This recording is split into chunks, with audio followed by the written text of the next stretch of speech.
Well, hello. Today I'd like to take you to exotic downtown Fargo, where I purchased a pen that really surprised me. It was the Parker Sonnet. I've looked at them for many years. I've thought, oh, I want one, and then, but then I don't buy one. And there's not a lot of attention to the modern Parkers. But I have to say, this Parker Sonnet got me interested in modern Parkers. So let's dive into it.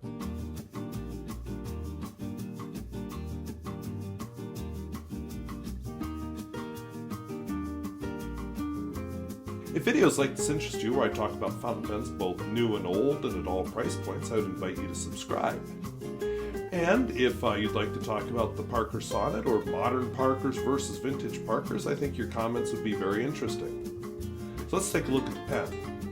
First of all, what I have here is a gold nib version, which is more modern, and I have a older stainless steel version. So the stainless steel version comes to us from the year 1993. A year before I graduated high school. Let's aim this so you can actually read it, huh? How about that? So Parker Sonnet, France, IIL.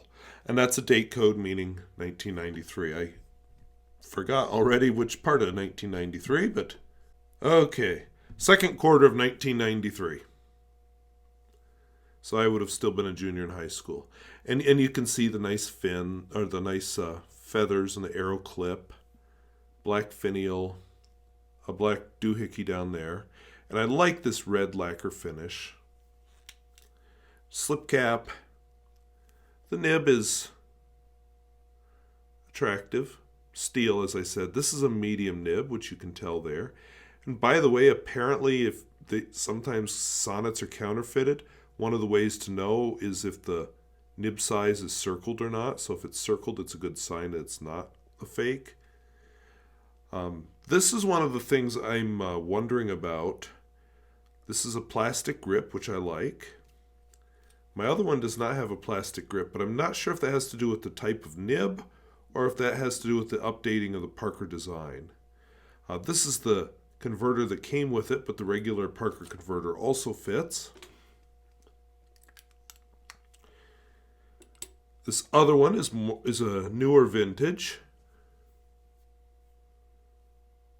Cap band is a little bit different. Still made in France. Year Y. Y happens to be 2006, the last quarter. So this pen is apparently set in a store because this I bought new for many years. Now this one has gold there and nothing there. And I am unclear if that's because of having a gold nib or if it's just the updated design. You can see the feathers on the clip are a bit different. So I just don't know. And then of course I uncap it, still a slip cap. I usually don't like metal grips, but this one doesn't bother me. Nib is attractive, although pen needs to be cleaned out. I thought I'd review first before I clean it out. Medium. No, this one's a fine. And this has a more traditional Parker converter.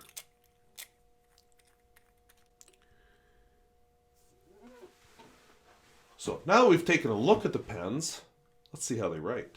I'm going to do them side by side on my sheet. I'm not really comparing them, but since they're the same pen, I thought we'll do them separately. So I need to start with my apologies. I cannot for the life of me remember what ink that is, and I ran upstairs thinking I would just find it there in my where I keep track of what's inked up, and no, I have no clue what this ink is. This one is Noodler's Purple Heart. So not a clue, but it does, if this is a clue, it does do this around the nib, for whatever that's worth. Not much, and it makes the feed kind of shiny. All right, so let's do, of course, these are not flex nibs, even the gold one is not flex. I write the word flex, but that's because it has lots of curly cues. It's an 18 karat gold nib. The steel nib is the same.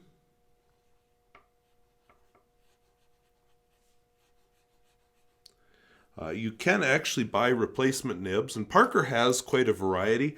They're a little more difficult to come by in the United States, but you can get them in the European markets, and I'm considering it. We'll take a look at Wetness and Flow.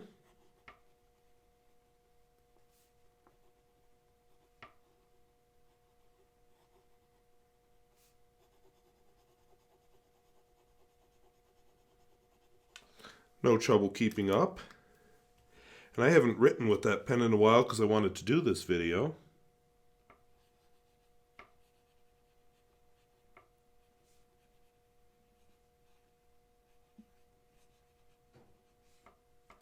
That is a nice purple, though, if I could figure out what it is.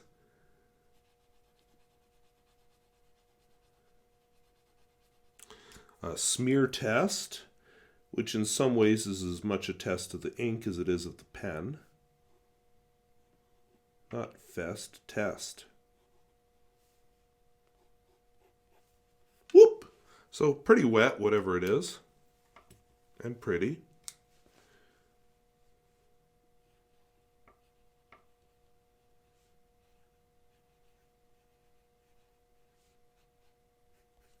Whoop!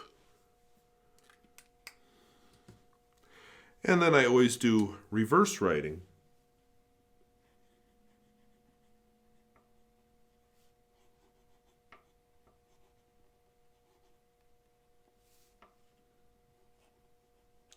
Not bad at all. Maybe a little scratchy, but I'd call that almost an extra fine. And then on the other pen, the medium steel nib.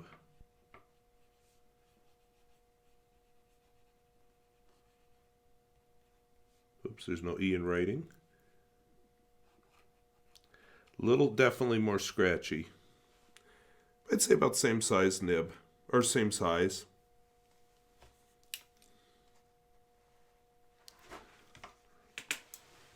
So now that you've seen how they write, we're going to dive into a longer form quote.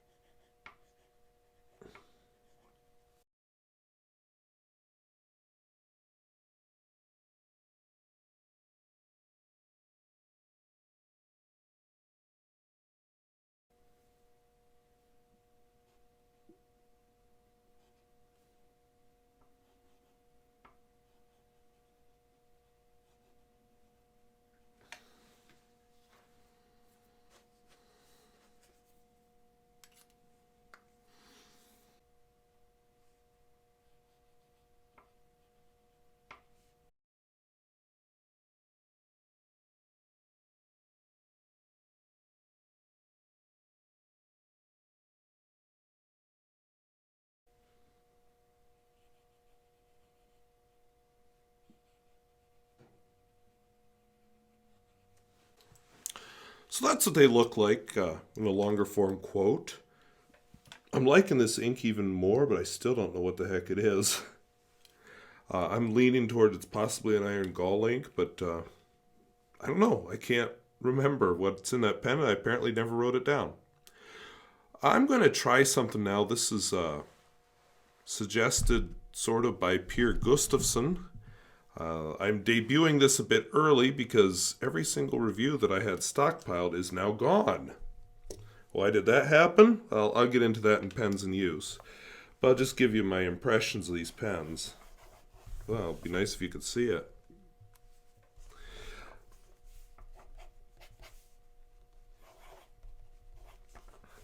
So my own feeling on these pens, this is what got me interested in modern Parkers. I had owned a Parker Vector before, but then I got bigger and better when I got into fountain pens again with the Noodlers and so on. And then I never really thought much about Parker. And I don't know, I'd always liked the looks of the Sonnet, but everything I read on Fountain Pen Network and so on kind of warned me away from Sonnet and dual fold, and it just made it sound like, oh, the magic is gone.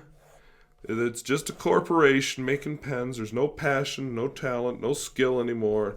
But really, these are nice pens. I will say that Parker writes a bit wide. Here, I should do this. Compare nib sizes. That's the medium. Here's the fine. So not huge difference, but enough difference. But anyway, people always seem to want to talk about a golden age that never was. I respect Parker pens for what they are. They're fairly conservative designs, but they just work well. They're reliable, classy. These aren't pens that you're going to look at in 10 years and say, "Ooh, yeah, that's a pen from 2016, if I ever saw one." They're timeless. I guess I appreciate that. And they feel good in the hand, and they're reliable, and Parker's been around for a long time for good reason. Some may say, "Oh, I wish Parker would innovate." And I say,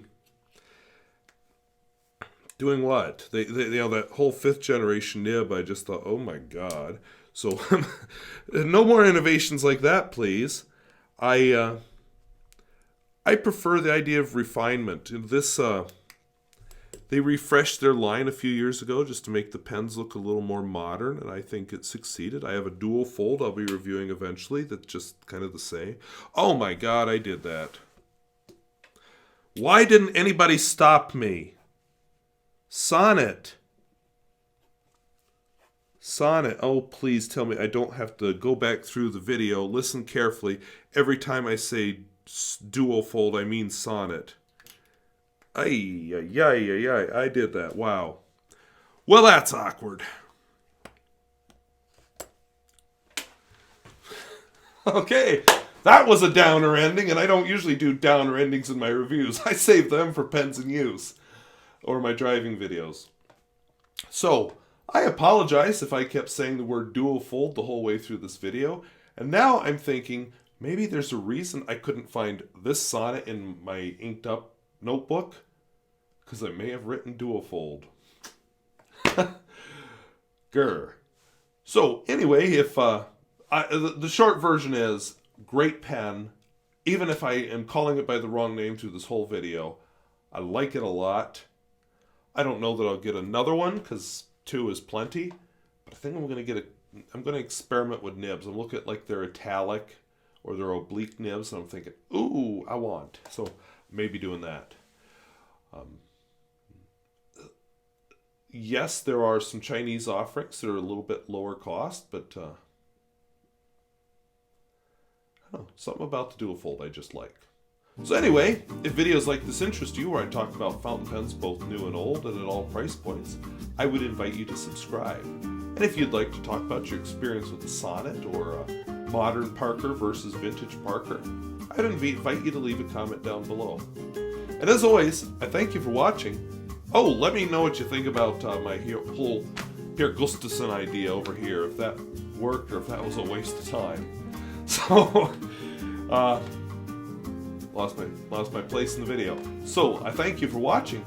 We'll see you later. Bye-bye.